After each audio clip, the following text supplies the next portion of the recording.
Hello and welcome back to Night and Games, back in Kerbal Space Program. But we do not have any time to screw around. We have got to get to business. Our rescue ship is built and we have Kerbals to save. Yes, Bill's still stuck up there in orbit, and we better get this sucker out on the launch pad. Sooner the better. First thing we're going to do before we even start anything is we're just going to activate our SAS, our onboard computer, which is going to lock us into a specific direction. We're basically just locked into going straight up right now. You can see this little yellow marker that's jumping all over the place. That is our...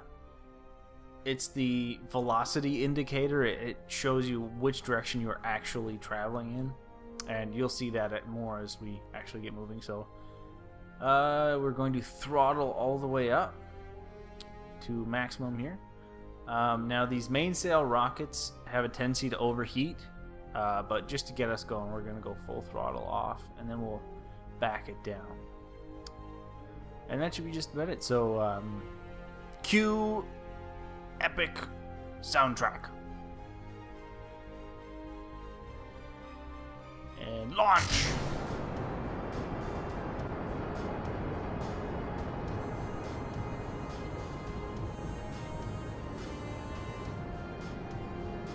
See, and there's that overheat taking us now, so we're going to drop our throttle back down a bit.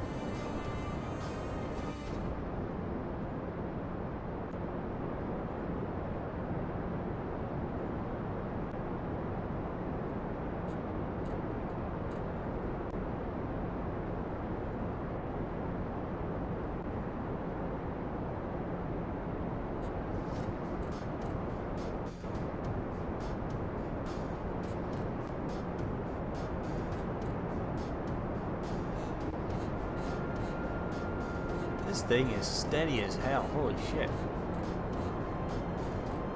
Usually you might get a little bit of wobble on here, but it's being really steady. Now our goal is basically we're going to go up till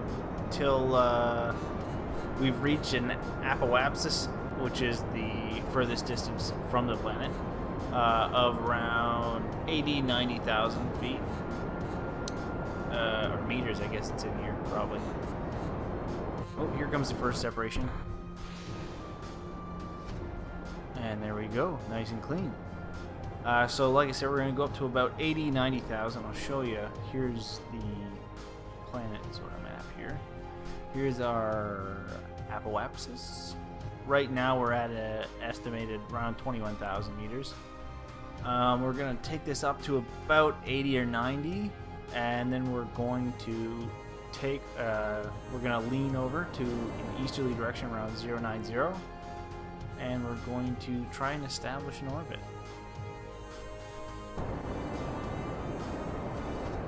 Overheat starting to build a bit. It tends to do that once you switch to a new stage. But if you're at a good throttle, it'll eventually start to back down a good throttle setting, or at least plateau.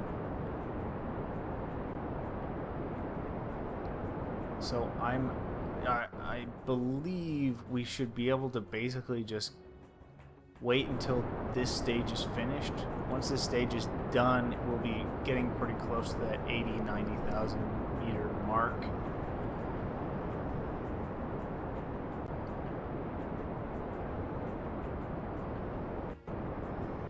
And Jebediah is having a fucking great time. Look at this guy. Alright, here goes the next stage.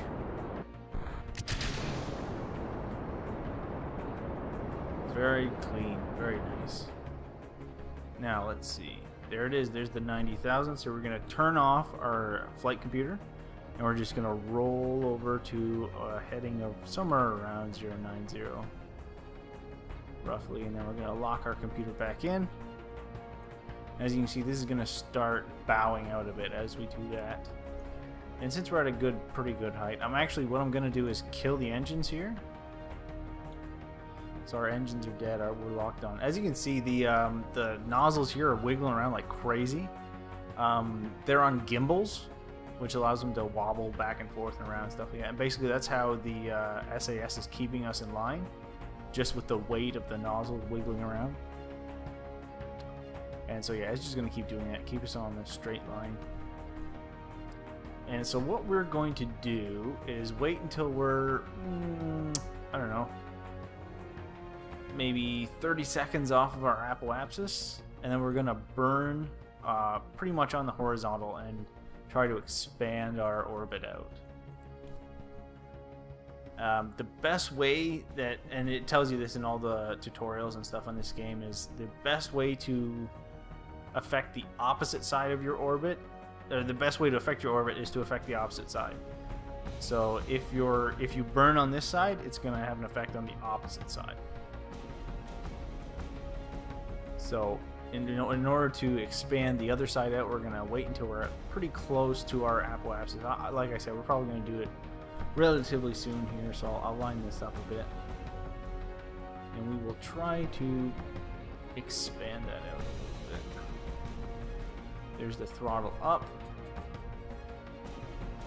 And as you can see, it's starting to expand. And I'm basically, what I'm going to do, I'm not sure this is the way it's supposed to be done, but what I always try to do is sort of rock it back and forth around that 30-second mark. Because as we continue to burn at our trajectory here, there's that, you can see that yellow mark down there on our little gimbal compass there. And it moves, it shows which direction we're actually going. So since we're around that 30-second mark, I'm just going to basically rock back and forth on the throttle and try and hold that 30 seconds. Try and keep us around there. And it's going to slowly build as we burn, as we increase our speed in that direction. Because since we're pointed towards our velocity marker here, if we're burning, that means we're burning in the same direction that our ship is traveling. That means we're going to continue to accelerate, which will make the opposite side of our orbit expand. So we're just going to keep sort of egging that speed up as we approach the apoapsis and try and expand out the opposite side. And there's that 30-second mark. Our velocity setting, or marker, is starting to drop out a little bit, so we'll try and catch it as we're expanding. Let's see, where are we at? Apoapsis is 126, and the periapsis, which is the nearest point to the planet, is at 79.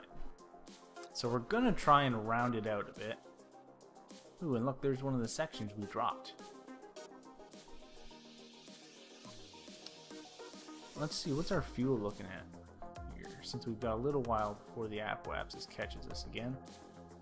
Let's see, this stage is almost done. We've only got a little bit left, and then we'll drop it off, and we'll go back to just the little rockets here, which are really good for, they're pretty slow in thrust, but they're pretty good for, you know, doing your minor adjustments in orbit. So I'm just going to try to keep myself aligned with that velocity marker there, so that once we get up to our apoapsis, we can expand it out and try and circularize our orbit a bit. Atmosphere starts, I think, at around 60,000, so technically we're already in orbit. We've already escaped the atmosphere, and we're in a safe and stable orbit. But since the orbiter is so much further out than us, we're going to try to expand ourselves out to make it reach a little better. Also, I just don't like being that close to the planet, so let's see, how far are we from here?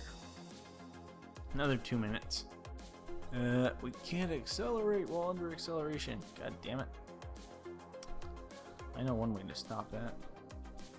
So you can do a bit of a time warp in this game if you want to get up to a specific point in your orbit or in your whatever route or whatever you're taking. To get there faster, you can accelerate time, just so you're not waiting around, because some of these things, some of these maneuvers will have you waiting around for like 20 minutes if you were to wait in actual time. Some of them, depending on the engines, I had an ion vessel at one point that I was taking through a solar orbit outside of the Kerbal orbital sort of whatever. And yeah, it's a really weak engine, and I think it had me set up to travel for like 9 days or something like that in game. So yeah, I just kind of abandoned that. So there we go, 119, 126. That's pretty nice. That's a pretty nice orbit. What we are going to do next, now that we are established in a nice round orbit, is we are going to set this orbiter as our target. And that'll let us use all of the little orbital planning tools that are in this game. And first off, what I'm going to want to do is expand my apoapsis out and try to get it to meet the target orbit, so I can get my my vessel a little closer there. And since the best way to expand the apoapsis is from the periapsis, we can just go over here, find our mark, and we're going to add a maneuver. And we're basically this is exactly like the mark on here. This is the forward, this is the accelerate, this is decelerate basically. And so what we're just going to do is we're going to accelerate to expand that out. And we're just going to try and carefully get it as close as we can. And these markers right here are going to be really important to us. These are intersect markers. They show where we are and where our target is in its orbit and our orbit relatively. So ideally what we're going to do is we're going to carefully just expand our orbit around and try and get it so that these intersect marks will eventually be nice and close, so that we can then make a break for it. I'm actually going to expand this out just a tiny bit more. Now I prefer to only have it intersect at one point, because then it's easier to plan out and it's not too messy on the interface. Like if you want, you can have an elliptical orbit and it'll intersect the other orbit at a couple of points, or even you could potentially do 4 different points, but then everything gets really messy and confusing, so I like to just do 1. So basically that's it. We're going to burn for a whole 1 second on our target point here, and then we've got 16 minutes to set it up, so we don't have to really rush. And we can always, once we get it locked in, we can just do that with the time warp. So I'm just going to carefully turn us and try and find that target. See, this pink marker here is where our actual target is, like the orbiter that we've set. That's where the orbit, that's the opposite direction of the orbit. So once we're pointing at this, the orbit is behind it, or the orbiter is behind us. And if we're pointing at the other pink marker, it'll be directly in front of us. This is our maneuver target right here. So that maneuver we just set up, this target will get us, if we get this pointed right here, that'll be the direction we need to go to achieve that course change. And now I'm going to activate my RCS fuel, the monoprop fuel, or as I've been calling it, the thruster fuel, which just is going to let me push this ship around a little faster. It's such a big ship that it really needs, until we drop these suckers off, it's going to be really hard to maneuver this neatly. And so we're just going to use the thrusters to give it a little more of a push. You can see that little blast coming out there, that's the thrusters. I could just do it with the gimbals, but I'm not patient enough for that nonsense. So I'm just going to try to line up that little dot on the compass there with the dot in the little target there. And turn off that. Just do it with gimbals to line it up. And lock it in. So we still got 14 minutes before we have to deal with that, so we can basically just speed ourselves up.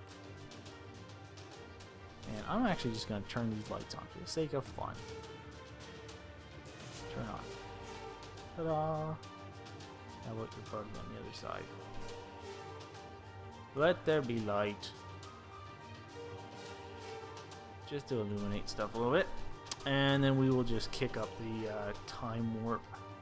Oh yeah, sometimes when you have your targeting computer on, it won't let you do a time warp. So I'm going to turn that off and hope we don't shift too much. we may well lose our target a little bit and drift around, but we can always readjust once we get there. So 8 minutes, 7, 6, 5, 4, 3, 2, 1 minute. So we'll slow it down a bit. 30 seconds, 20 seconds, 14, 13. Okay. We're going to lock our computer in again because we didn't drift too much. As you can see, this marker has now lined up with our velocity mark. So that really shows that we're going to be traveling forwards. Now I'm just going to try and do this with a little bit of burn because frankly these topsail or these mainsail engines are way too powerful for this kind of nonsense. But I'd much rather use our smaller ones, but there's no point in wasting fuel. So there we go. We actually burned a little too far because these mainsail engines are too big, but it doesn't matter, we're close enough. And so now basically what we're going to do is we're going to just try and continually orbit here and see what kind of effect our orbit's going to have on our intercept distance here. These should move relative to one another as we pass them. There we go. So that one's going to be really, it's getting pretty close. So what we're going to want to do probably is, what kind of distance are we looking at here? Still a hell of a lot, 231. But what we can do is, if we expand out our periapsis from here, it'd mean that on our next orbit, it won't travel as far, so it'll basically give us a much smaller jump together than we just had with that one. So we're going to expand this out and make the gap a little smaller between my orbit and my target's orbit.